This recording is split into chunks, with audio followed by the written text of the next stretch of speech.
I mean, all in all, the whole videos is no more than 2 minutes, I think. It's not like they're all long videos.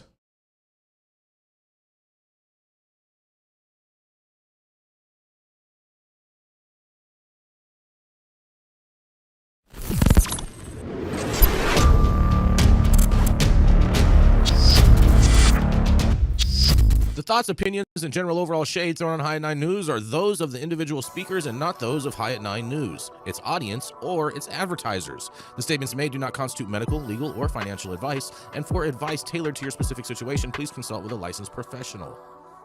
Welcome to the High at 9 News Hour, where you will hear from cannabis industry experts and professionals from around the country talk about important topics while shining light on global issues and discussing cannabis as it relates to politics, regulation and reform, data and technology, science, research and medicine, family and parenting, art, celebrities and entertainment, fitness, sports, mental health and wellness, and plant-based medicines and entheogenics.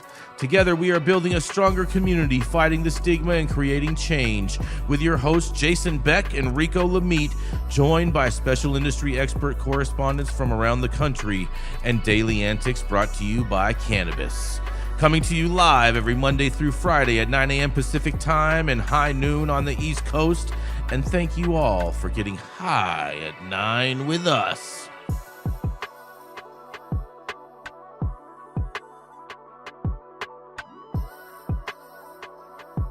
3, 2, 1, live. Oh, yeah. Good morning, everybody. That's right. It is Monday, February 17th, and today is President's Day. So shout out to the president because, you know, he's cricking and crushing. And you know what I'm saying? Just doing a great, great job over there in D.C. So shout out to President's Day today, you guys. I have to say I'm related to Abraham Lincoln. All right. I'm not mad at that. Today is also National Cabbage Day.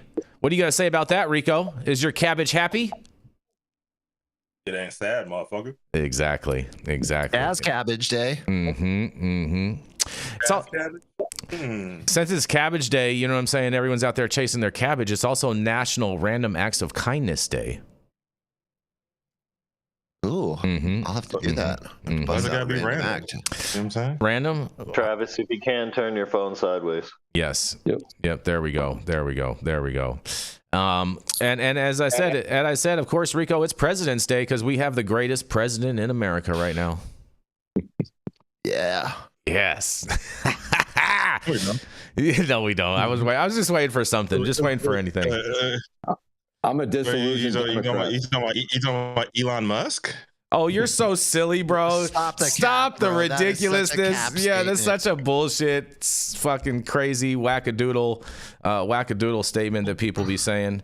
But whatever, you know what I mean? We love our wackadoodles over here. At least it's not George Soros who's been our president for the past 30 years. No. How about we start addressing stuff that's happening now? How about? If you want to, we stay addressing things now. Then you have to. If you want to call Elon Musk our president, you have to acknowledge that George Soros has been the president. Yeah, you do. Like I agree with that. Yeah, you do. Yeah. Otherwise, you're a disillusionist. Hey! Don't be coming at me all hard right here. Hey, hold on. 100%. Hold on. Hey, chill the fuck out, man. For real. like for real. Like, chill out for real. You shouldn't have said it. No. Hold on. Let shut the fuck up. Let Rico speak. Let Rico speak. Go ahead. Let Rico speak. Get through these shits. How about that? This show started. All right. Well, thank you all for joining us and getting high at 9 with us. It's also high noon on the East Coast. And please remember to like, share, and subscribe to us on all social media platforms. You can look up above and down below to see exactly where we live on the internet. And we are live every Monday through Friday on YouTube, Rumble, Twitch, X, Instagram, Facebook, and now on Kick, and soon to be on LinkedIn one of these days when LinkedIn gets their shit together. And you can also find us also on our website at www.highat9news.com. So welcome to everyone joining us from any one of those platforms. And we are going to kick it off with the dope dad himself, Mr. Rico Lamitte, the man who's been dope dadding all weekend, doing all the fun stuff with little baby Zozo, you know what I'm saying? Play dates and tea parties and, you know what I'm saying, gingerbreads and whatnot. It's our 12-year anniversary, man, yesterday. So you and Jasmine? Yeah. No 12-year way. wedding anniversary. Congratulations, Jasmine.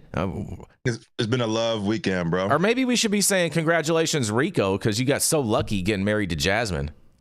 Ain't luck when you paying with skill, baby. Oh boy, oh boy, oh boy. That's right. It is the dope dad himself, Mr. Rico Lamitte. Appreciate that, Jason. I love to hear that I'm triggering the shit out of these conservatives this morning. We love triggers over here. Just so you know, your hat's backwards, bro. Your hat's backwards. Already. But it's not backwards because he just does straight cap. Oh, I see what you did there, Jess. I see what you did there.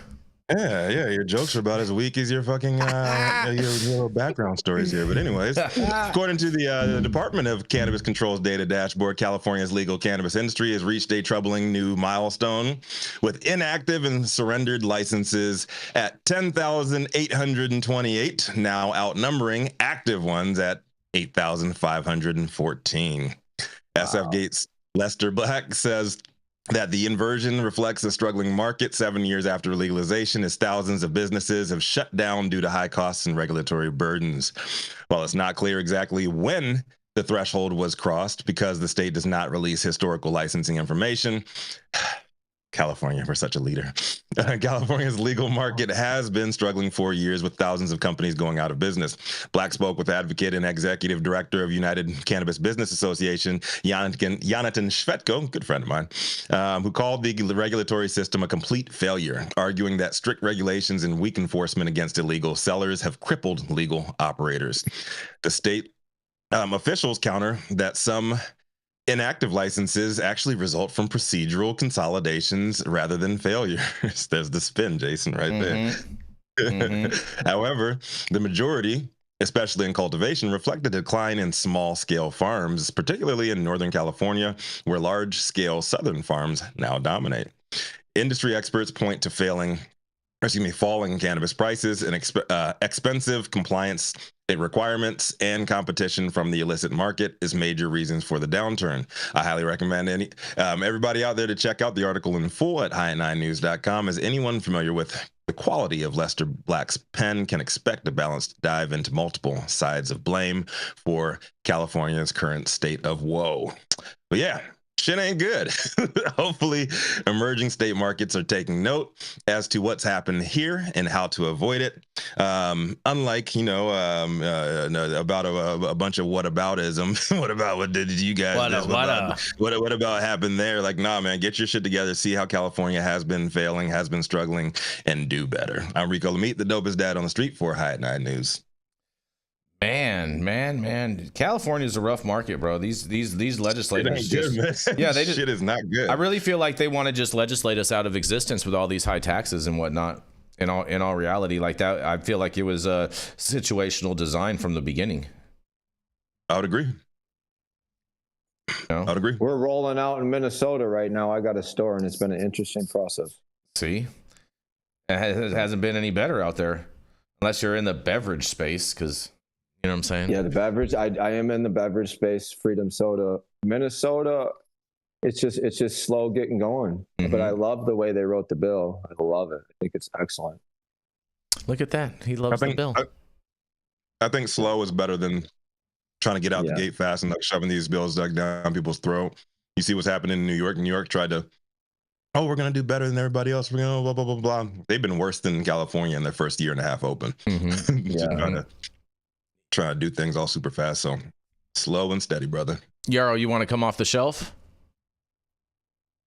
Look, I like Lester Black. I think he does a good job of reporting on the industry. While this is some statistical information that reinforces what most of us in the industry already know, it's not news. It's what, conjecture? Continuing. No, it's like a drip feeder system. Like it's drop. Like there's very little nutrients in this. It's just a little bit of moisture. What I mean by that is that this is what we already know, right? And so here's more information to support what we already know. And this inversion of more inactive licenses than active licenses is yet just another metric for what we already know. And yes, we're being taxed to death. And yes, we are on the precipice of a tax increase, which we covered on this show last week, and how there actually never was a tax decrease. And Never. so there never was a tax decrease. Even though they said there was. Man, if you're going to let me talk, I'm Sorry, sorry. bro. I'm Sorry, not- sorry, I'm just sorry, gonna sorry, go Yarrow. home. Sorry, Yarrow. What we talked about on the show last week was that really it was like a shell game with the pea under the walnut. They didn't actually produce a tax decrease, and then they buttressed it with the ability to make sure that any last revenue from the non-tax decrease was offset by a tax increase. And so to know that we are coming upon the reset date where that tax increase is set to become active, coupled with the licensing fees, it just feels really like kicking somebody while they're down. And I think there are a lot of skillful entrepreneurs who have done a really amazing job, and investors who believed in them, and family members who banked on them. And when you've got all of these macroeconomic conditions against you, it's impossible for skilled entrepreneurs to be successful. And so we need to create a growing environment where entrepreneurs can thrive. And the tax structure in California is the part that the DCC doesn't seem willing to acknowledge. And so they'll talk about the cartel grows, or the bodegas, or the dispensaries in LA that are eating them. Everybody else's fault but theirs. Yeah, they talk about the dispensaries in LA that are eating into the sales of the regulated market, and they will point to these illicit market activities as the macroeconomic challenges that how could one regulatory body help to overcome, without understanding that the biggest tool in their toolbox is substantial, meaningful tax relief. And we haven't had it. And we've had so much data for so long that would support really changing the way business is done. And it hasn't. And we talked about this last week, how 10 acres of grapes is taxed $1,000 and 1 acre of cannabis is taxed $85,000. How does any entrepreneur or company hope to succeed with that kind of imbalance? You know what else, Yarrow? Like, what really pissed me off about the article is the states just blocking out access to historical data. How are you going to learn for what happened in the past when the state of California does not release physical licensing information? So any fresh now, if you have not been in the game like over the last 7 to 9 years, you have no idea what the fuck you're getting into. Yeah. So the whole thing's a circle jerk, man. And I don't see it getting better anytime soon. They need to be transparent about absolutely everything that has happened, the failures and the triumphs, so people can actually plan out their lives and their businesses ahead of time. That would be, sort of a basic class in public policy, right? Making adjustments based on the data and what's working. We covered again on this show last week that the DCC's coffers went from 168 million down to 68 million, and that they're supposed to be able to assess enough funds to pay for their activities, and that their activities also include Prohibition 3.0, which is still trying to enforce against the illicit market. And so if you tax the illicit market to enforce against the illicit market, and the act of taxing the licit market makes the illicit market larger, then you have a no-win model. And that no-win model is obvious to most people in the industry, but not obvious or not changed by those that are tasked with regulating and supporting the industry. And that's a real injustice. Agreed. Fair enough. It's all fucked up, Jason. It's all fucked up. It's all bad, bro. It's all bad. I agree. It's one big shitstorm going on over here. And it is, man. And the raincoat's on. Yeah, and we're gonna roll into our first commercial, and we're gonna be right back. Yes. Oh man, your knees still bothering you, man? Yeah, my left one, But I'll tell you what, I've been using this new CBD cream, and it works like a miracle. CBDs? I done heard about them CBDs. I was out there on them Twitters the other day, and I heard they get you high as a kite. Well, not this stuff. This stuff is tested.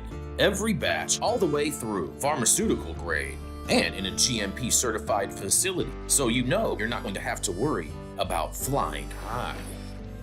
GMP certified? I might have to try some of this out.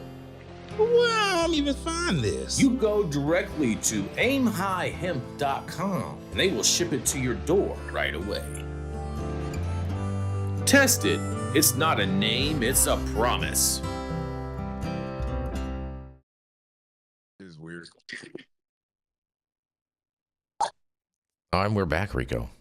Back. And we are back. Rico keeps.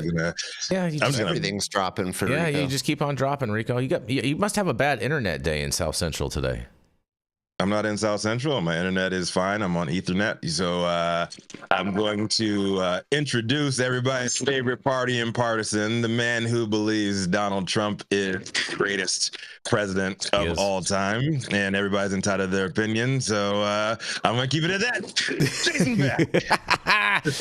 Oh, man. Good morning, you guys. Good morning. Happy Monday. Happy President's Day, everybody. You know, and Monday is the most important day of the week. And so I hope you guys are up and getting it going today, even if it is a holiday. But let me tell you something, man. You know, we were celebrating the release of Mark Fogel last week, but guess what? Russia detains another U.S. citizen on drug charges just days after the swap, reports say. That's right, they got a new one. Russia has detained another U.S. citizen after customs officials found cannabis-laced marmalade in his luggage. Who does the guy think he is, Paddington Bear? Russian media said on Friday that days after a Moscow Washington prisoner swap that the White House called a diplomatic thaw and a step toward ending the fighting in Ukraine. Russian police said the 28-year-old American had attempted to smuggle in a significant amount, in quotation marks, of drugs into the country. The Interfax agency reported, citing Russia's Federal Customs Service. The agency said the American was detained at Moscow's Vonkovo airport after flying in from Istanbul last Friday. Flying in from Turkey. Wow, interesting. MASH, a Russian Telegram channel with links to the security services, said the U.S. citizen, identified only as K. Byers, faced up to 7 years in prison if convicted.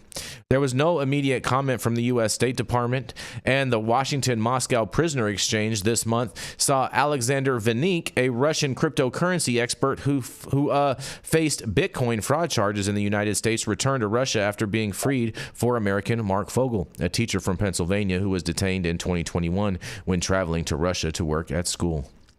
Fogel had been serving a 14-year sentence for having with what his family and supporters said was medically prescribed marijuana, and President Joe Biden's administration designated Fogel as wrongfully detained back in December.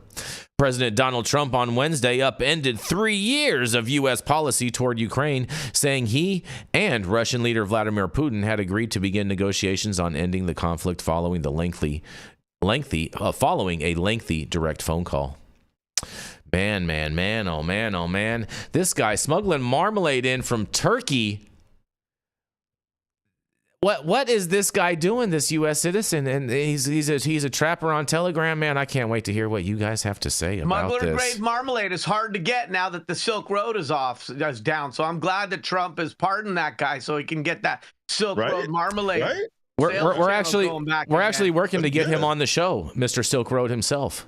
Yeah, you would be. Yeah. Mm-hmm. Yeah. Really? Yeah. Yeah, I'm going to come up with a spite store called Satin Street. I'm not mad at that. I'm not mad at that. It'd be a spite website. Either way. Yeah, spite site.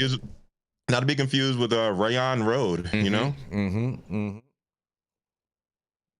Acrylic Avenue. I mean, what do we think? Because I feel as though it puts the Republicans that want it. I'm going for Kashmir cul-de-sac, just so you know. Oh, look at that. I'm going for Hemp Highway. I can't believe none of you guys said Hemp Highway. Emphasis on the sack, huh? Mm-hmm. Oh boy.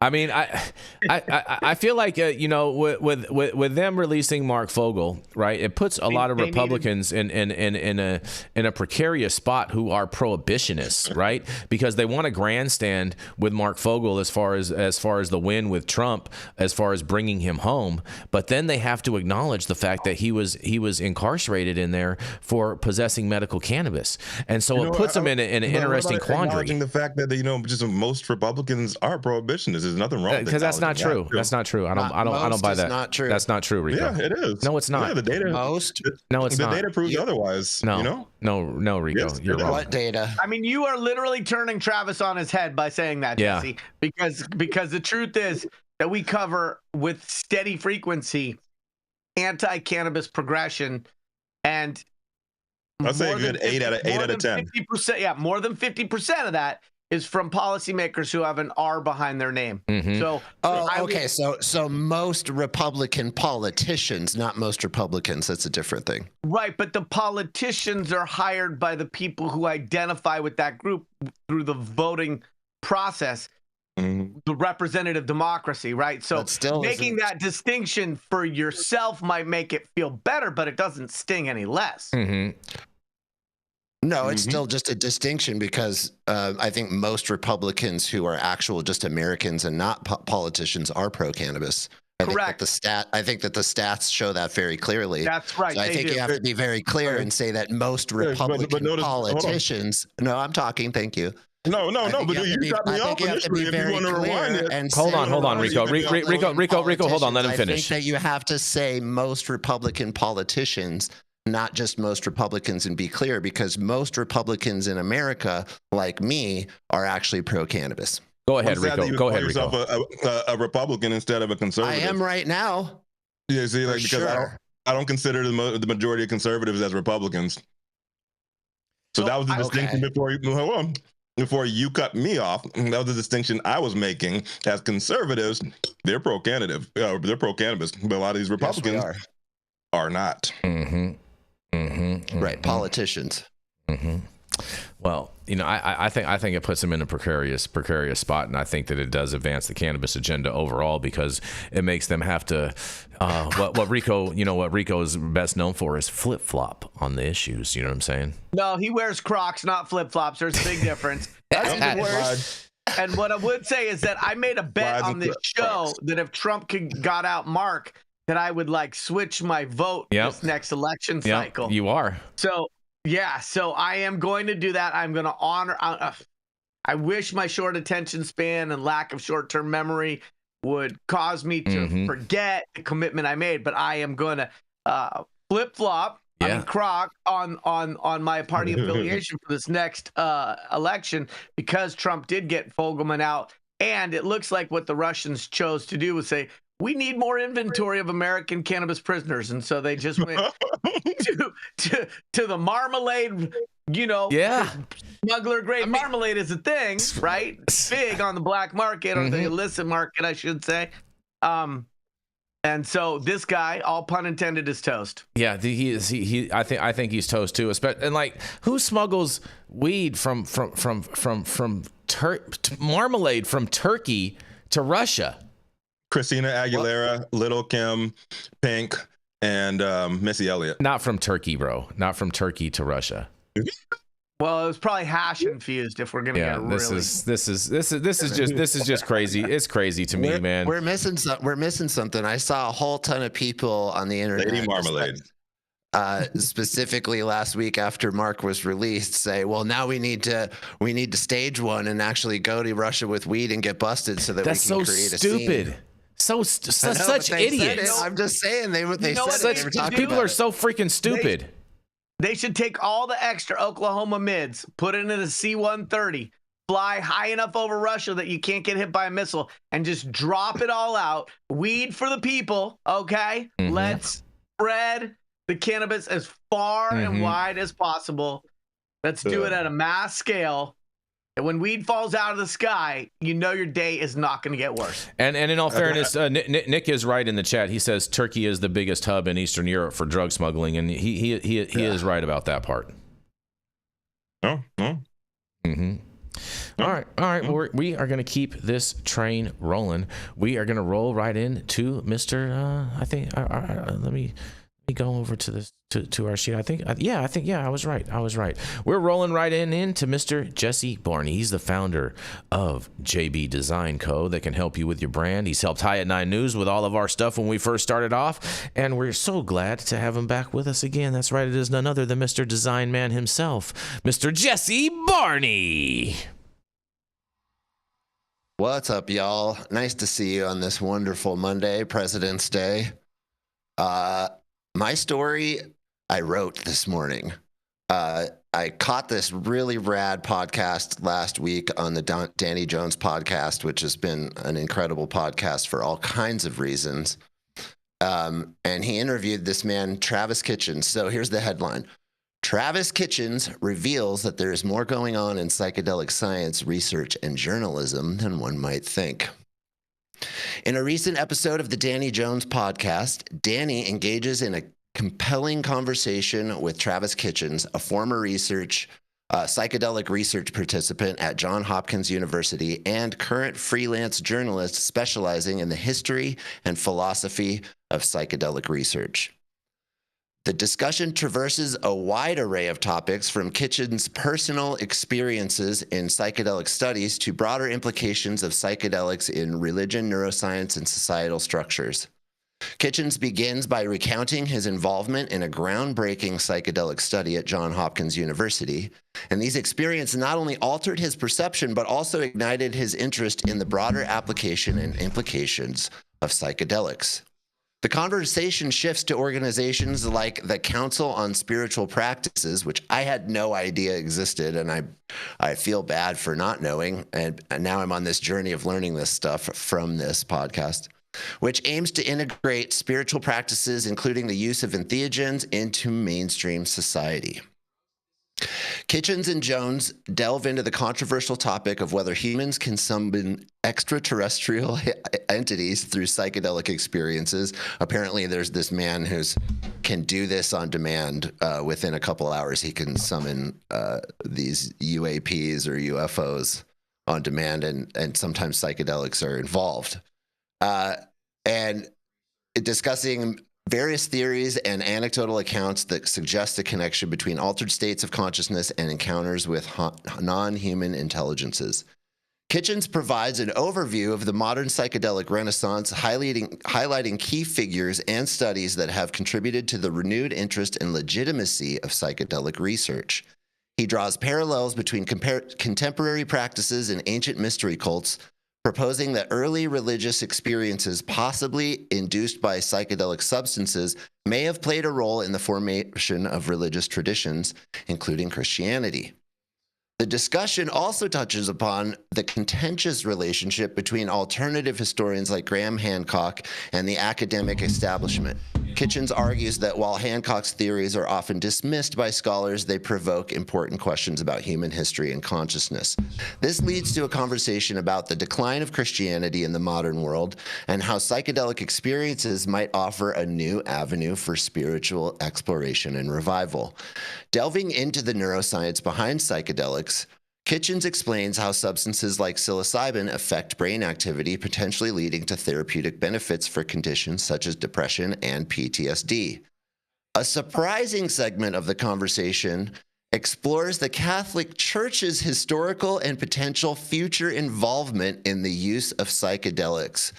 Kitchens references The Immortality Key, a book that investigates the role of psychoactive substances in early Christian rituals, suggesting a possible reformation in religious practices. Additionally, they discuss DARPA's interest in psychedelics for battlefield applications, raising ethical questions about the militarization of these substances. That I definitely had no idea was going on, that the military was using we increase edge detection and motion detection and all these things with the use of psychedelics. I had no idea that it was contributing to building super warriors.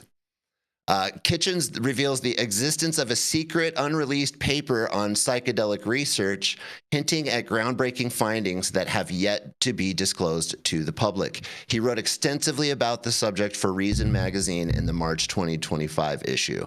So that just came out. You can go read it. It's an incredible article itself, and that study's really crazy. The conversation concludes with an examination of the financial backers of psychedelic medicine research, noting a mix of philanthropic individuals, venture capitalists, and even religious organizations, all interested in the potential of psychedelics to transform society. This episode offers a comprehensive exploration of the multifaceted world of psychedelics, blending personal narrative with broader societal implications, and leaves listeners contemplating the future role of these substances in various aspects of human life. I really encourage you guys to go check out this episode of the Danny Jones podcast. This article does not do it justice in any way. They traverse all of these topics and dive really deep. Travis Kitchens is a phenomenal journalist and very balanced too. He's not picking any side. In fact, he's reporting he's saying that John Hopkins and the religious organizations that are involved may be up to a little bit of nefarious work trying to produce a false reformation or a new renaissance. And so I'm not super excited about that. If that's what's going on, that seems like manipulative stuff that I'm not into at all, especially as a Christian. So I'm going to toss this to my fellow correspondents and see what you guys have to say. Man. So you think that they're trying to do some nefarious stuff with the psychedelics from the religious side to where they're going to say, hey, this is exactly why these things should move forward? Travis says that seems very possible and likely the way that things are playing. I could see that. He didn't say it was proven. He just said it was possible. And he said there's the way that people are involved and the types of people involved and the types of organizations that are involved and how long they've been involved for. And it's been kind of secret. That's all a little bit unnerving.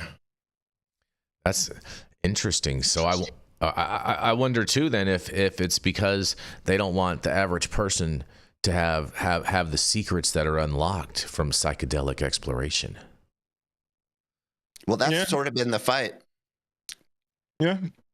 I mean, you brought up Graham Hancock. Mm-hmm. Graham Hancock, Brian Murawski. They've done all the research into psychedelics, have been long part of the Christian experience. It's just been watered down recently. So, I mean, I'm all for it, man. Give us that God experience. Give us that real God experience, and put psychedelics back in the communion, man. Mm-hmm. Well, and that's the interesting part is Travis is sort of saying that all of that is being manipulated to produce false God experiences. Describe a real. I would say, I would challenge him to define a quote unquote real God experience, and then tell me any difference than that of that was produced by psychedelics. Oh, he is not. He would not fight you on that. He would say, he would say those exist. He would say those exist, and it's hard to tell the difference.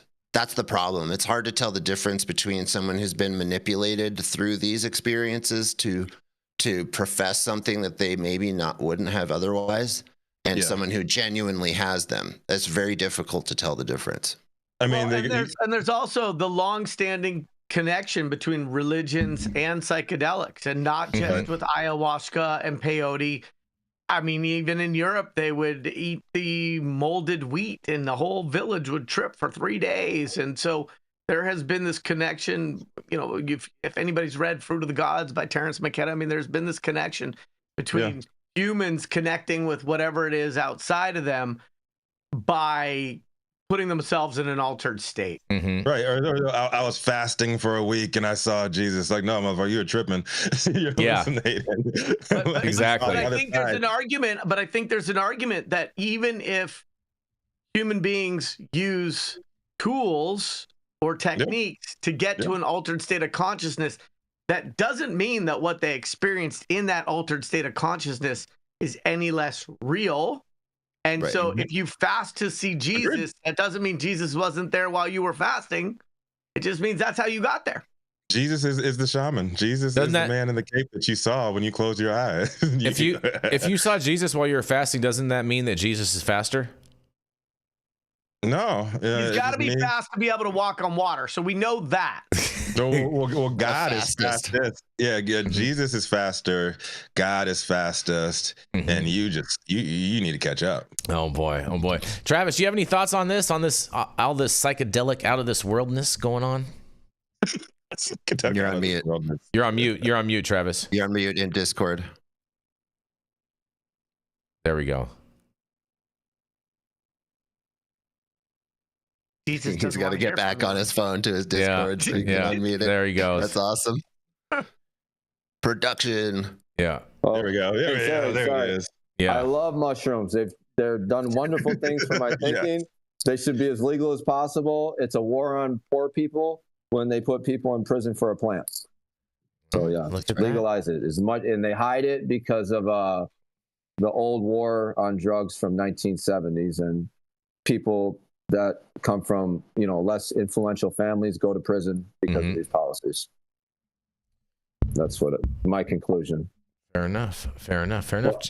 Yeah, Baron Trump allegedly sold coke to Hunter as they passed each other. Stop it, bro. Stop it. Jenny, you have anything you want to throw in? Nice to see you this morning, Jenny Beth Dills. No, not really. Okay, all right. She has nothing she wants to throw in. She doesn't. I would just tag on the article from Reason Magazine about the new study that has yet to come out is probably the most interesting part of it. So you can go track that down. Look up Travis Kitchens and Reason Magazine, and you can go read about this study that's all about psychedelics and religion. It's really focused on that. Interesting, Jesse. Interesting. Jesse, do you have a link for that? It's in the story. Okay. All right. Perfect. Well, before we go to anything else, go ahead, Yarrow. Go ahead, Little Shire. Which is that, one of the things that Jesse said with obvious disappointment was the idea that already there was this drive to sort of figure out how to militarize or weaponize the potential positive effects of psychedelic use, and that he was surprised by that. And the only thing that I would say is, don't be surprised by that when we know, looking in our rearview mirror as far back as the 60s, that our intelligence apparatuses were pumping psychedelics through the HVAC systems in subways. And so they've been toying around with anything they could do to create the super soldier since before the bad Dolph Lundgren movies were even produced. Hold on. And so it's a sad part of our history that often lines of morality have been crossed in a desire to maintain military superiority. But Yara, you can't get high from breathing in psychedelics. Yeah. Stop it.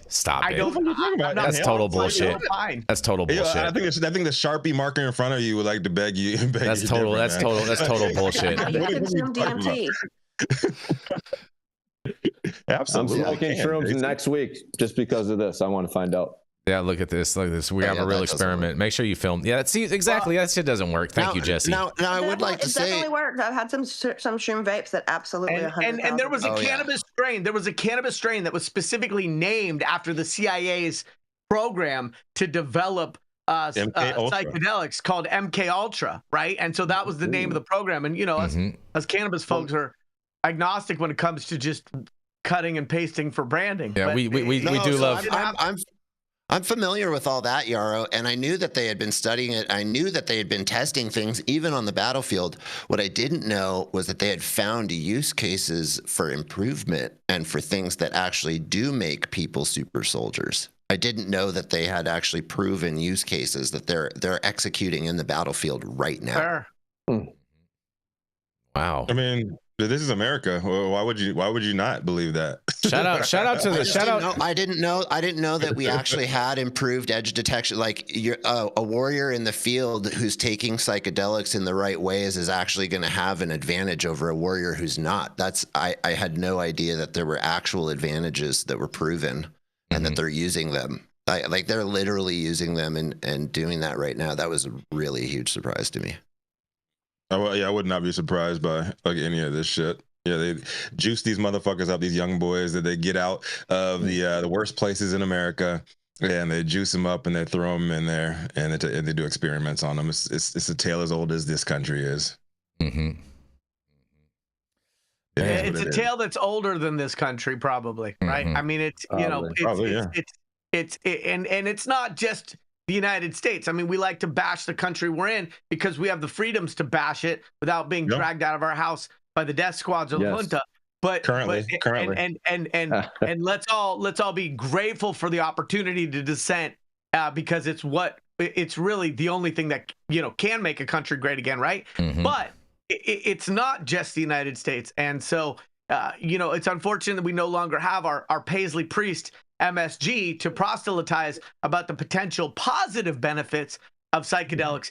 But to everybody's point, like the idea that violence and hallucinogens could ever coexist in a way that was beneficial to war is just a head scratcher at best. I don't know. Shout out to the super soldiers out there. And on that, we are going to roll into our next commercial, and we are going to be right back. Captain America's just black. Ordered the summertime strawberry salad when added steak on top here at Anna's. Make sure you do the same thing too next time you're in downtown Long Beach. Come on down and check out Anna's joint on the 400 block of Pine Street. They have amazing selection of beers, foods, and when you come down here to Anna's, you can even challenge me to a game of shuffleboard if you want to lose.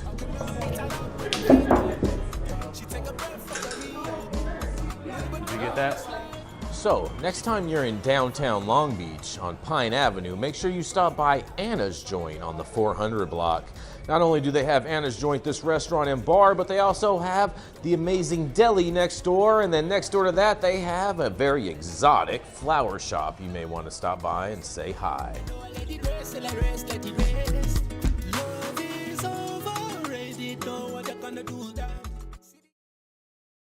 Story. Stop whatever you're doing. Make sure that you smash that like button. I know you'll appreciate it. We'll appreciate it. And YouTube will appreciate it. Also, make sure you subscribe to the channel if you've not subscribed already. And all of the articles that we cover on today's story, you can read directly on our website at www.highat9news.com. And we did have, I did have a little video that I wanted to share. Yeah, just pick whichever one is fine. You know what I'm saying? I want to make sure that everyone in Southern California, I'll tell you what, you guys, there's probably only one guy that I'm going to take a back seat to in this California Senate, and we are working to make California gold again. And that was us. We were rolling up and down the PCH on Saturday in the Humvee. California Senator. Make California golden again. That's right. We are out here. California golden again. That's Tony Strickland right there. And we're just rolling up and down the PCH, making sure that what, you guys, there's probably only one guy that I'm going to take a back seat on to February in this Hummer 25th, and make sure that you, if you're eligible to, that you vote for Tony Strickland. Mr. Tony Strickland. For California Your next Senate. California And, Senator. and California golden again. That's right. We are out sad here. Piece of news to share. Probably a lot of you aren't aware of this individual, but was a good friend of mine, and so we do want to dedicate this show to the life of Craig. Craig was a fixture on Capitol Hill. You getting this? All right, I'm gonna wait for him to get it posted up right there.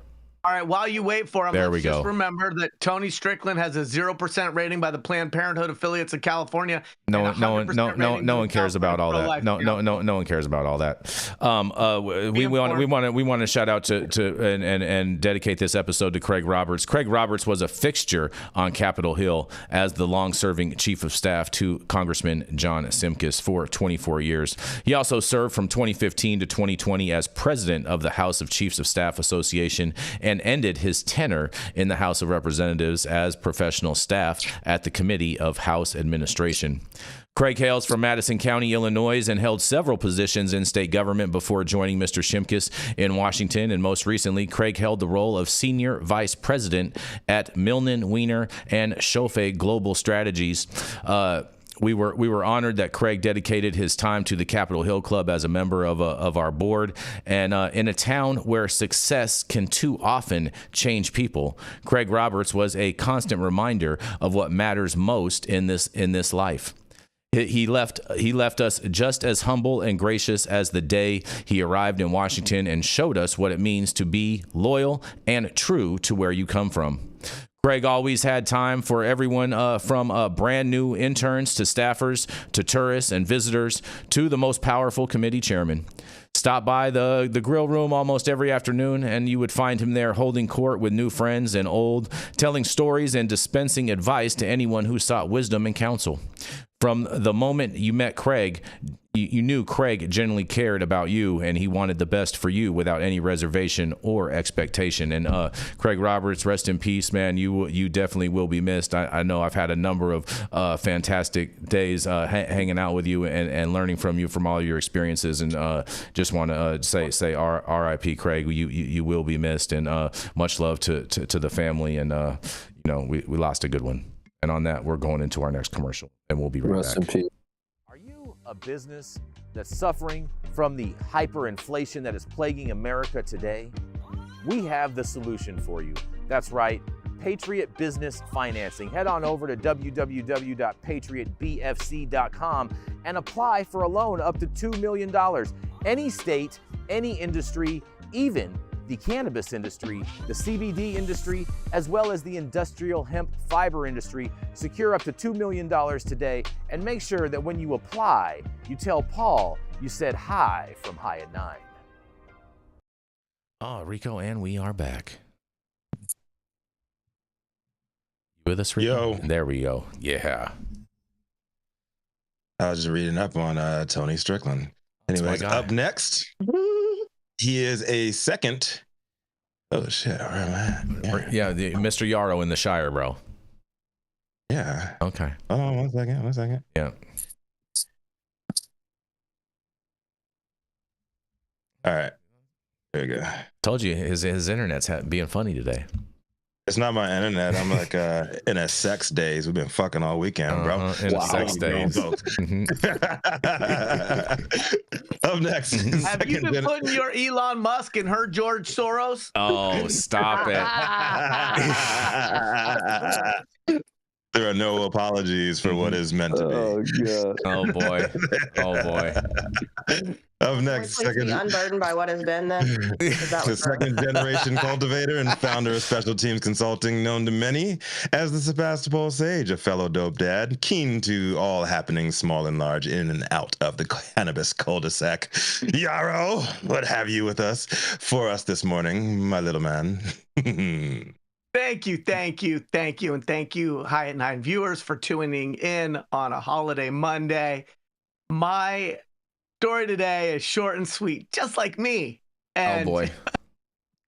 Without further ado, hot off the press from WWWLKY, all about Kentucky, all about government employees, and all about personal liberties. Louisville Firefighters Union files injunction for right to use medical marijuana off duty. Love it. The union representing the department is taking legal action to allow firefighters to use medical cannabis while off duty. Medical cannabis became legal on January 1st. The following day, in an email obtained by WLKY from Louisville Fire Department Chief Brian O'Neill, he says the department will continue to prohibit the use of marijuana by employees. Louisville Professional Firefighters Local 54 has filed a grievance with the city and the fire department following this decision. Quote, and we'll follow that process, end quote, said Union President Jeff Taylor. We'll get an independent arbiter in here. We'll have both sides will have their argument as to who's right, who's wrong, and an arbitrator will ultimately grant an opinion based on, how that plays out, and we'll follow that opinion. Taylor estimates the grievance process could take 6 months to a year. In the meantime, the union filed an injunction in Jefferson County Circuit Court on January 15th. Taylor says the injunction is to prevent members from being disciplined for using medical cannabis during the grievance process. Under the new medical marijuana laws, an employee is not required to permit or accommodate the use of medical marijuana. Taylor says their collective bargaining agreement, negotiated last year, protects their members' right to access medical cannabis. In a letter to O'Neill in December, Taylor doubled down on that point. The collective bargaining agreement has a disciplinary policy in place if a firefighter is found using a drug. Under Article 30, Section 13 of the agreement, it says the policy does not supersede or waive any rights that the members may be entitled to under state or federal constitutions or laws.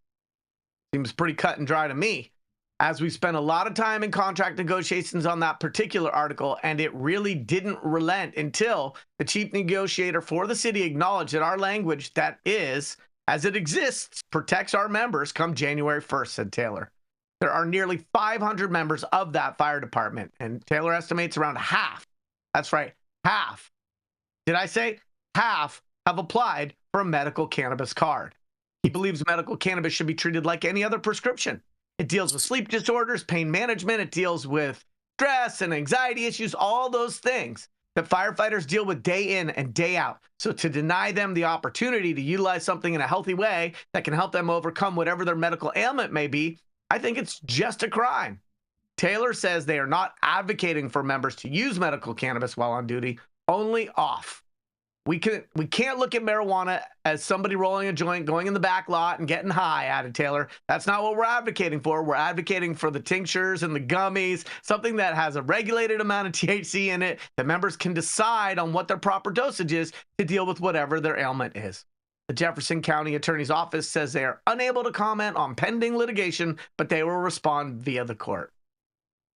So, I picked this article because I think it's a great one. It talks about personal freedoms, personal liberties, those that choose to be in civil service, the continued pain points of the disconnect between state and federal law, and I serve it up to my other guests, pundits, and opinionated panelists to hear what you have to say about this today. Wow, man. Yarrow. Smoke. Yeah. I think it's interesting watching legal people, because I spent 8 years in federal prison for cannabis. So watching legal people get in trouble for smoking cannabis is very interesting to me. Mm-hmm. It's like they understand the discrimination now. It's not fun being arrested for smoking a plant. But this is only for medical. So Louisiana has a pretty strict program as far as their how you qualify to be a medical patient in Louisiana. So really? So yeah. So this is only like for a very small amount of people that are actually going to qualify, that are actually certified firefighters. Well, it's a good thing this is in Kentucky. It says Louisiana. Not Louisiana, Jason. Louisville. Oh, Louisville. Oh, I apologize. I read that wrong. My bad. My bad. I know you guys love when I make a mistake. Is, you know what I'm saying? Yeah, every other sentence. I love it. Stop it. Oh man, Kentucky. Well, I guess this doesn't conflict with our laws because firefighters don't carry firearms. Yeah, I think you're on mute, Yarrow. Oh, I'm here now. I couldn't hear you, and I didn't know if that was a blessing in disguise. Oh, you're so funny.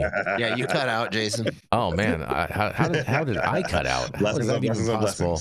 Oh man, I was just saying. Well, firemen don't carry firearms, and you know how they're talking about in Kentucky how they're saying that if you sign up for a medical card, you're losing your gun rights, but firemen don't carry firearms. Take their hatchets No, they away. don't. They're the arms that help us carry us out of fire. Yes. And so the challenge becomes, how do we protect those who choose to take less in their day job to serve society, whether they're in the military, law enforcement, social services, EMF? If we can't fight for their personal liberties, because let's be honest, people who work for the government tend to make less, right? So there tends to be a calling for civil service, and there's a million ways people can serve their country without having to hold a rifle. And so how do we protect them? How do we make sure that we're protecting their rights and not just the rights of people who are employed by private enterprise? Man, I'm excited for the firefighters that they're going to be able to smoke. I mean, I'm not sure how many of them are going to sign up for a medical card, but I am excited for them to have the ability to be able to. How many? Yeah, well, the union guy said 50% intend to apply for their card, and so I think 50% of their entire firefighters in Kentucky. Yeah, 50% of that one station, which is 500 firefighters, which divided by that's 250. Good math is 250. That's a lot of people. I think what they should probably do is take that union and open their own dispensary so that they get an even, preferred pricing, and maybe they just name it where there's smoke, there's fire. I don't know. Firehouse. Yeah. The firehouse. Yeah. Fight fire with fire. Yeah. Oh, this is pretty cool, Yarrow. How'd you end up finding this? It'd be crazy if this shit was in Louisiana, right, Jason? I thought it was. And it's a misread, Rico. Jeez, I'm disabled, bro. Yeah, Jeez, I don't understand why you're so tough on this. Yeah. Right. Rico, the thing about stop Jason. making excuses. The thing about Jason is he's going to give you so much ammunition. You don't really need to drill down on one thing because there'll be another misstep. Yeah. It's okay. Exactly. I trip a lot. Hold you know what I'm some saying? fire for the next stupid statement. I drag my right leg. Bro, he calls me JB Designs Co. every day, and it's Barney Design Company. It's JB Design, bro. What are you talking about? No. It's not JB Designs. That's not my company. It's Barney Designs. Very different. It's what it says on your email. It's what it says on your email. That is not what it's JB Design. That's cute. Austin, so I mean. Yes, he does. Yeah. So my hope would be that if 50% of the firefighters at this station or in this union apply for medical cards, that if this local government isn't willing to honor their newly instated states' rights, that there's a picket, that there's a strike. And it is true that firefighters and police are prohibited from striking because of the sensitive nature of their jobs. It is also true that civil disobedience has a long and storied history in this country specifically of being one of the only ways shit actually gets done. And so I just think that we need to stand shoulder to shoulder, lock arm in arm with our brothers and sisters who are in uniform, whatever uniform that may be, and say they've already sacrificed their weekends, their nights, a normal schedule, put themselves in harm's way. What else do they need to do to be able to enjoy medical cannabis on their off hours? Not to mention, Yarrow, man, they live on bunk beds and they're playing all those video games and shit. They might as well be able to, Yarrow, but also too, not to mention they slide up and down poles and no one throws dollar bills at them. Right, that's the real travesty, right? Yeah, that's terrible. It's a shame. I didn't know that they slide up poles too, though. That's I think that's part of the thing. You have to. It's the test of your strength, Rico. Strength test. Must be one of those. Must be one of those CRT poles, right? Oh God, Jesus, right? You guys had to take it to the gutter. I really felt like this was a noble story. I love this story. I think this is a fantastic story. Cannabis. We think mostly about cancer patients withering away and not being able to have something to offset the nausea. But there's a wide swath of medical patients, and not everybody needs to be dying in order to be able to access medical cannabis. I totally agree. And create homeostasis in their lives. And I think that this is a place where, this could be the tip of the spear, at least for portions of the South, in terms of how people start to reframe this conversation. I totally agree. Jenny Beth, you have anything you want to say on this before we move on? No, I think you pretty much destroyed it already. Just keep going. Thanks so much. Thanks so much, Jenny Beth. Jason the Destroyer. Yeah. Get him. There's no pole left, Jason. Oh man, your knees still bothering you, man? Yeah, my left one, And I'll tell you what, I've been using this new CBD cream, and it works like a miracle. CBDs? I done heard about them CBDs. I was out there on them Twitters the other day, and I heard they get you high as a kite. Well, not this stuff. This stuff is tested. Every batch, all the way through, pharmaceutical grade, and in a GMP certified facility. So you're not going to have to worry about flying high. GMP certified? I might have to try some of this out. Where I'm even find this? You go directly to aimhighhemp.com and they will ship it to your door right away. Tested. It's not a name, it's a promise.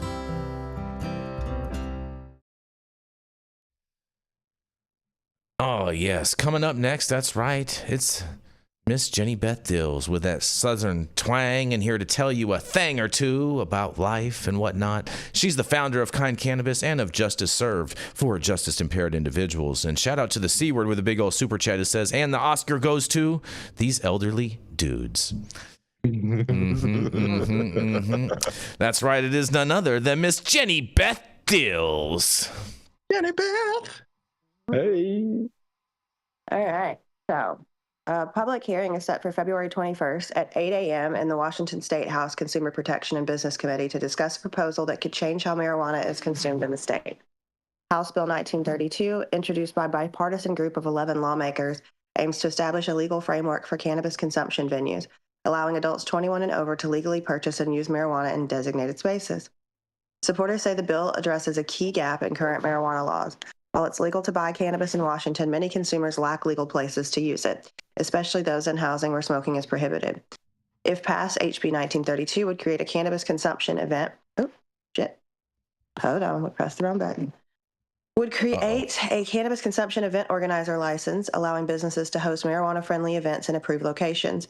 These events could include on-site sales and consumption of single-use cannabis products, with strict regulations in place for security, air quality, and employee training.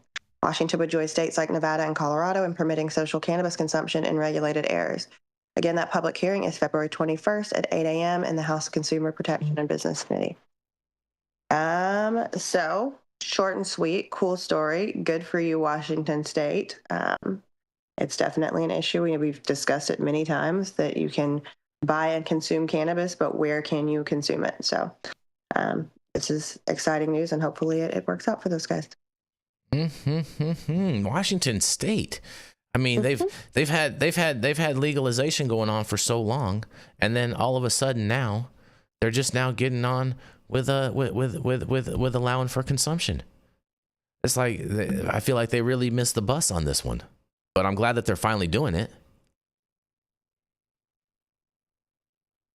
Crisscross missed the bus too. Jermaine Dupree picked him up. Oh God, we're not touching that with a 10-foot pole, bro. They were not touching that with a 10-foot pole, bro. Parents were not with them. Just saying. Oh jeez, Jesus, guys. Oh man. What do you think about this, Jesse? I mean, you're practically in Washington State. I am in Washington State. See what I'm saying? And I have so many mixed feelings about the way that the cannabis market and everything works here. In some ways, it's so cool and good, and in other ways, it's the worst ever. Mm-hmm. So, well, that's when you're talking about the weed, probably, huh? It's just gonna have to play out and see what happens with this and where they go with it and what it actually turns into, because a lot of Washington State things sound really good until you kind of dive into the weeds of what's really going on. It's fair enough. That is fair enough. I mean, they do have an interesting system where how it goes a third as far as on all the pricing, where the producer gets a third, the retailer gets a third, and the state gets a third.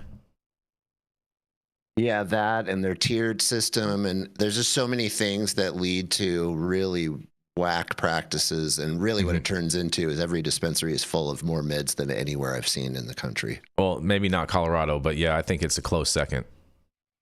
Maybe it's just really bad. It's like the weed here is so bad. Even like if you buy an $80 eighth, it's still bad. Yeah. It's not good. I think the key there to success is just not buying $80 eighths.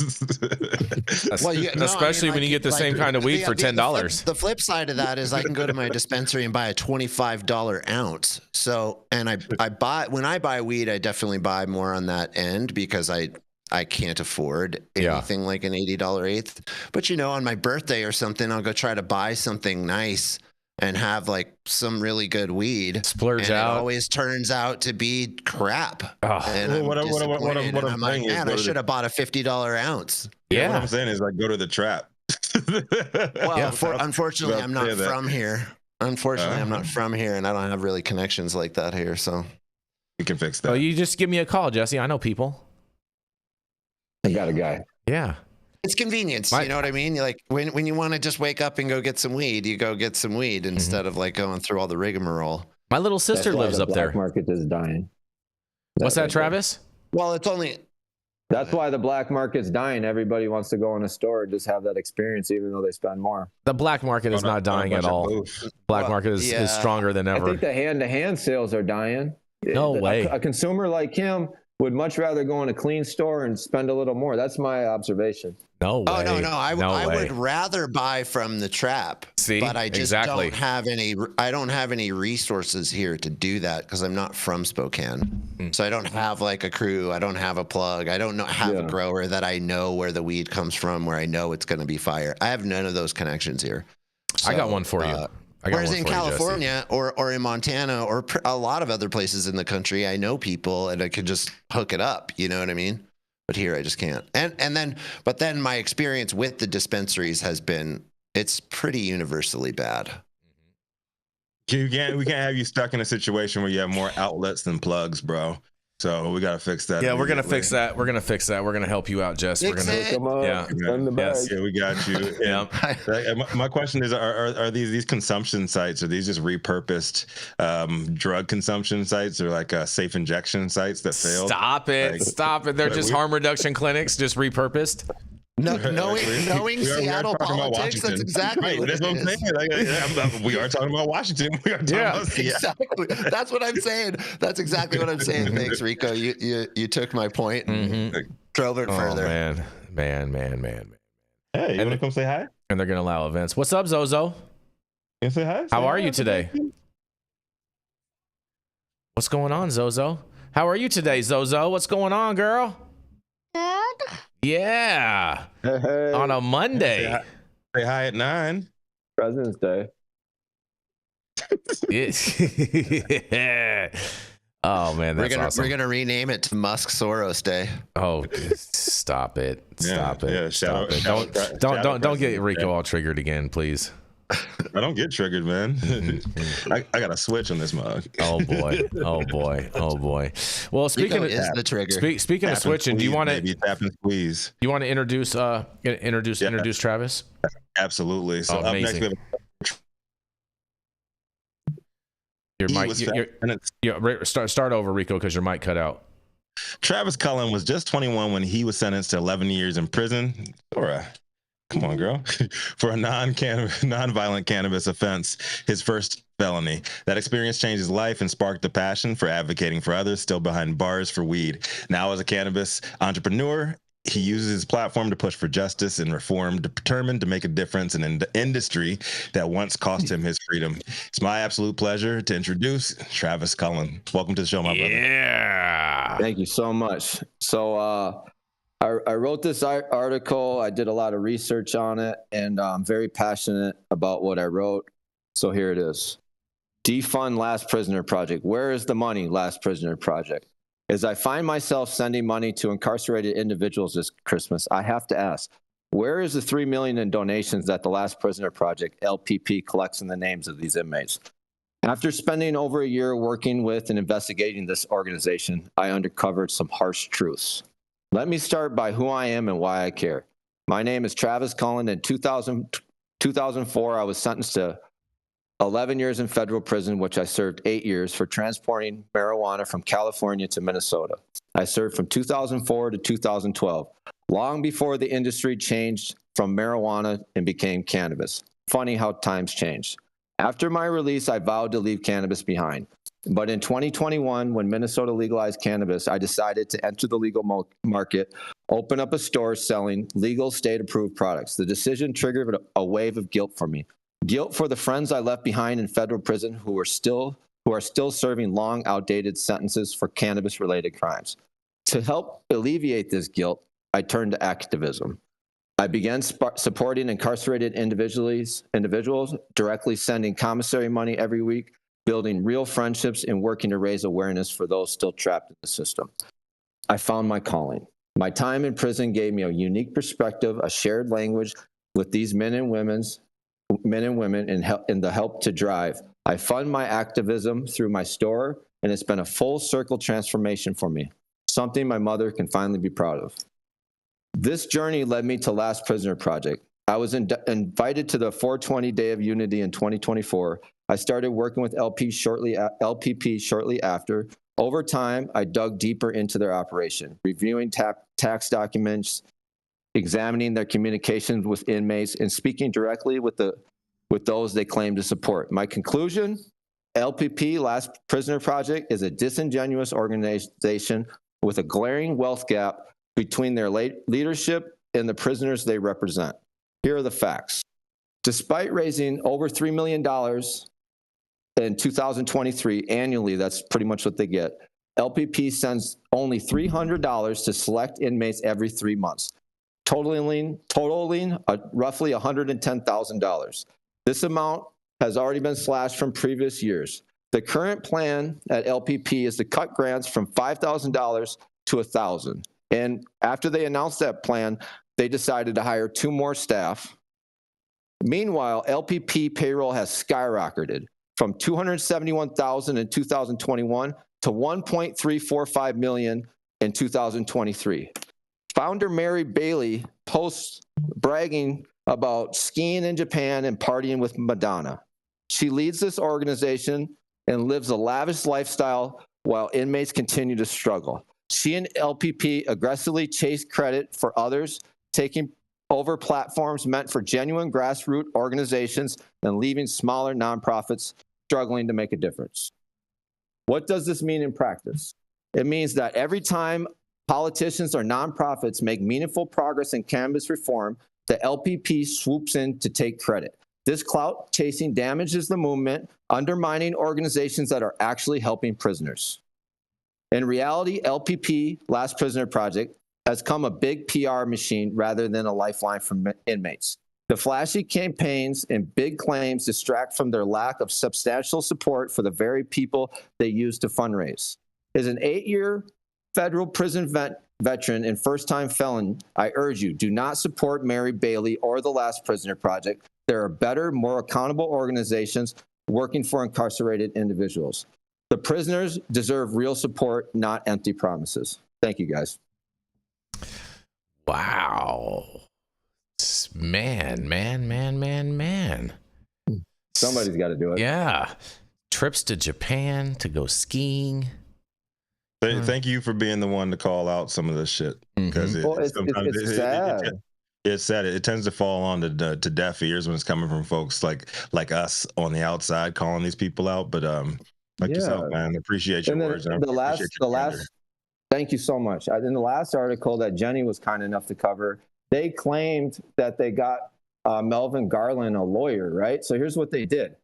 They messaged Melvin, said, hey, we're going to get you a lawyer. They introduced him to somebody, and then we're on a deadline. This is a clemency appeal, and they never got the clemency filed, right? So they completely left down Melvin, didn't do anything that they told him he was going to do. And I have another inmate they did that too, because this was the big clemency run. All the people inside, like Edwin Rubis, everybody was excited that Biden was going to let him out, but he completely let it down. So anyways, they're false advertising that they had something to do with releases when they're not even following through with the inmates and hiring lawyers to get the job finished on the clemency packets. It's disturbing what they're doing.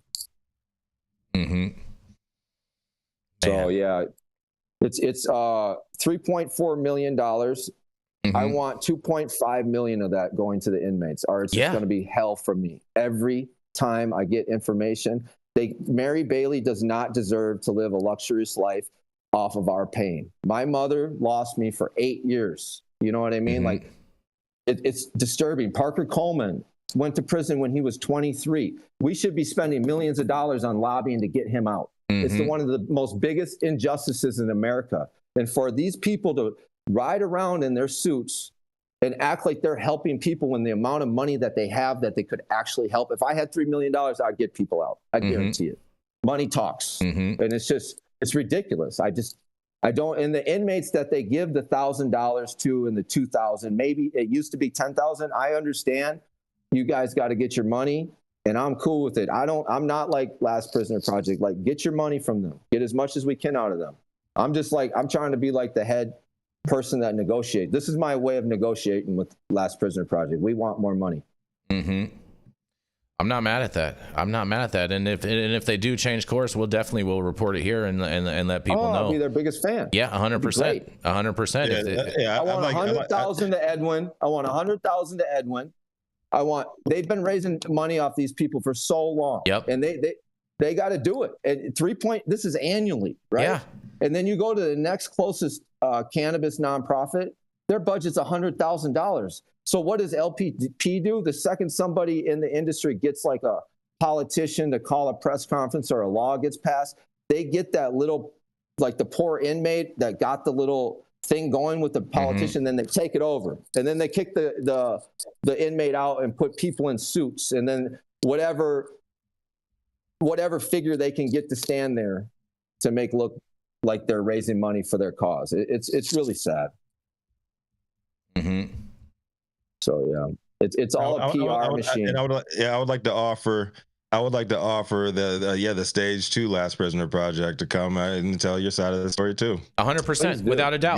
Without a doubt. Let's get without a doubt. Without a doubt. Yeah. Most definitely. Most definitely. You know that oh, go ahead, please, Travis. I just know that the second I started making money, I've got over 30,000 donated. My revenue at my store is probably only 350,000.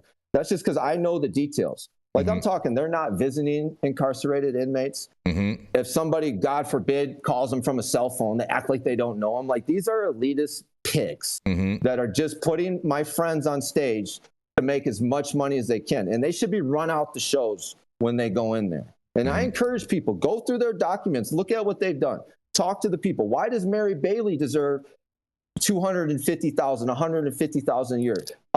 They have a traveling expenses of $150,000. Like, why do they deserve to be the leading fundraising platform for incarcerated individuals when they're not helping us enough? Like they do a little just to like make it look good, but man, they definitely know how to take credit on things that they have nothing to do with. I know that for a fact. Yeah, I'm not stupid. I know the big thieves wear suits. They're the big criminals in this world aren't on the corners. It's the people doing stuff like this. You know, Jason, you have a really nice blazer on today. That's right. Right. I see what you did there. Try to lump me in. One more important thing that I'd like to bring up. You know, I know you guys are Republicans. I'm a Democrat, right? I'm a disappointed Democrat. I'm an anarcho-capitalist, just so you know, just for the record. Rico's an anarcho-capitalist. You know what I mean? But they are so emboldened to the Democrats and lying for them that they're actually helping the cannabis community that they just can't get over it. Jason Ortiz, like their main guy, he served as the Democrat campaign manager for Chris Soto from 2012 to 2020. So now he goes to Governor Wes Moore and President Biden when they do misdemeanor pardons that nobody that went to prison ever cared about. And he goes, no one even got out of jail. No one even got out of jail. Yeah. So they have Jason Ortiz there front and center with Last Prisoner Project. Oh, Governor Wes Moore, he's great. You get it. And that's the other thing Last Prisoner Project does. They use the inmates' pain to get in the room. And then they try to get themselves jobs and stuff like that. You put me in that room, I'm going to say, Governor Wes Moore, why is Harold Morris serving 40 years in prison for cannabis right now? And you're trying to be hailed the champion of cannabis reform? This is a joke. You know, that's what we need, people like that are going to get in those rooms and say, why is Edwin Rubis in prison? I don't care if you have a suit on. I want to fight over this. I'm mad as hell. Like, how can we sell so much cannabis in this country and we still have Edwin Rubis in prison since 1997? When I went from serving 8 years, I'm going to tell everybody this. When I went into MJ Biz, I wanted to cry. I literally broke down in tears because I know about Edwin Rubis. I know about the people in prison. You guys are all having parties. You should all be donating. Not to Last Prisoner Project, though. Anybody but them. There's layers of that shit, man. I'd love to have like a sit-down conversation to get flesh all this out. I got all the details. I went undercover. I wish we had time for that, man. Like, yeah. I'll be back. They'll do more stuff. They'll make more press releases. They'll trim down the budget, and everything they do, I'm going to be watching them until I hear about Edwin Rubis getting $100,000. We want real money. We're not your pawns, Last Prisoner Project. We want to start businesses like they want to start businesses. It's ridiculous. And then Mary Bailey, oh, my homies. No, you're using us. You're a grifter. Yeah, man. Anything else on that one, guys? I mean, I feel like Travis said it all.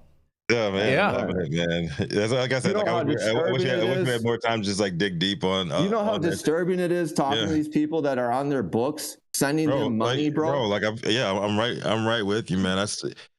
I want to say like 2016, started working with ARC, with the Anti-Recidivism Coalition, and I just started to see how the money was circulating behind closed doors with this before LPP was even a thing, and I was like, this is where this shit is going. And it's just it's like you said, man, it's just a dog and pony show. They might like help out like one or two, and is me saying that, not just calling out LPP. Like this is me working with several grassroots organizations before LPP was even a thing, and they came out, took a lot of credit.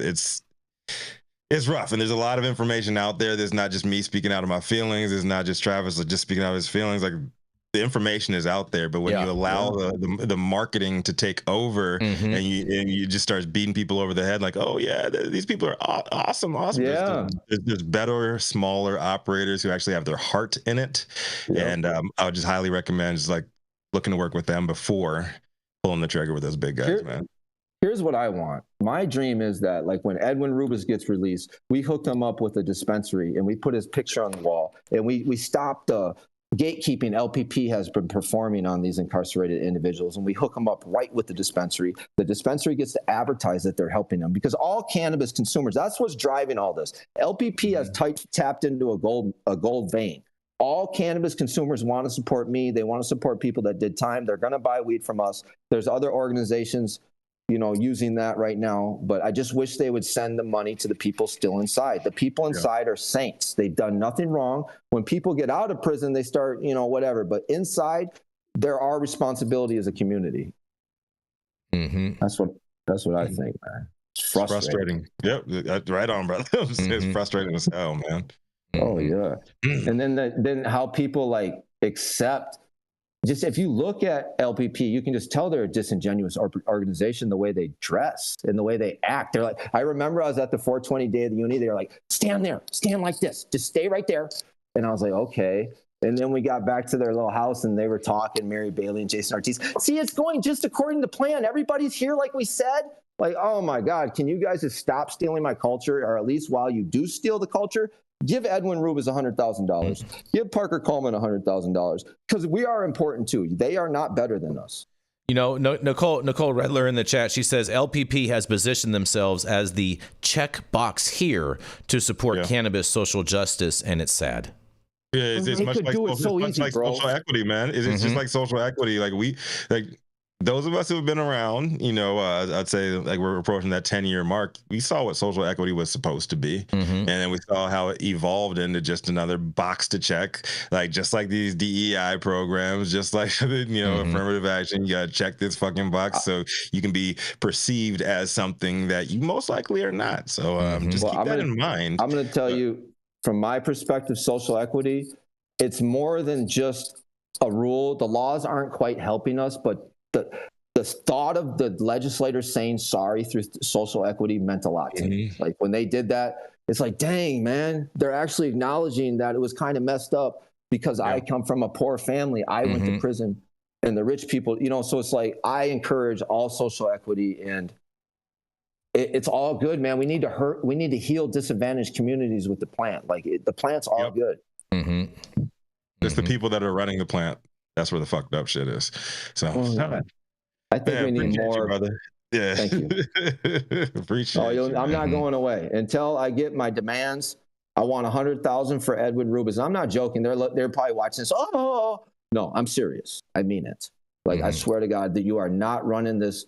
I'm coming to all the events, and then I encourage other people that are down and out that maybe did prison time. Just don't accept when you see these people the way they're acting. Go up to them and ask them questions. Say, how much money gets to the inmates? I want to see the receipts. What are you doing here? Why are you coming to these shows acting like you're supporting incarcerated individuals when you're not? I think the people that are donating to LPP need to be asking these questions even more. They want how much percentage of the money that we contribute actually goes to running your overhead versus goes to actual inmates or actual reform efforts. Yeah, because they have to disclose all that in their taxes. How are they getting $3 million a year? Oh man, I'm trying to send letters to all their sponsors and really get them aware. But they're ahead of the curve with what they've done. They got in it first, and like I said, marketing. Cannabis consumers want to support us. You'll see more and more stores with people like me open it up. Yeah, they love us. They love me. So, you know, and then hopefully they'll do a rebranding. But right now, LPP is completely obsolete on anything because they sold their soul to Democrats. And you see what happened. That didn't work out too well. They were betting on everybody getting out, and they failed. They completely failed, and they tried acting like they won because Biden let out people that would have got less time under Trump's First Step Act. So Biden's such a piece of crap president. He said, if you would have got less time from President Trump's First Step Act, I'm going to cut your sentence. And that's who got out. But LPP put out a press release like, oh, Melvin Gardner, these other 7 people. And they just put confusing words to act like they did it. They didn't do nothing, like absolutely nothing. Just send the inmates money. That's all they can do that's worthwhile. Every other program they have is just elitist that Sarah Gersten was in college with. They're all friends, and they just give each other jobs. And, hey, I got these dumb incarcerated inmates we can pimp, and let's just all get 100,000, 200,000 jobs. They won't know the difference. See, I know how to read. I was in the law library every day. And the second I saw those people, I knew something was up. All right, Jason, anything else on this one? I just want to say it almost kind of sounds like LPP is the USAID of cannabis prisoner reform. No, I don't want to go down that road because people are dying because of that, Jason. Go for it. Yeah, they're definitely no, man, no. Let's not make false equivalencies there, man. And like dig into the politics. Let's keep it like 100, like with what this LPP focus is. Like it's very different and what's going on with USAID, and I have personal people that are being affected by that, so I'm not going to go down that road. Go ahead. You ready to roll, Rico? Subject. Yeah, I'm ready to roll. All right. So, I definitely appreciate Thank you, Travis. Yeah. Thank you for going deep with us on this one, and it's something that I hope more of the folks at home dig deeper into. Know where your money is going. And just choose if you're going to support inmates or inmate initiatives that are tied to the plant. Just do a little research and see exactly how that. BOP.gov. Google the inmate and send it directly to him. That's what. Open secrets. Open secrets too. So, thank you all for joining us for yet another episode of High 9 News. You can catch us live weekdays 9 a.m. Pacific, high noon on the East Coast. Big shout out to the super fans getting their comments posted on the big screen, announced live by the team. We had the C word in there today, Jason. Yeah, the C word, man. Big old super chest from the C word. Thank you so much, bro.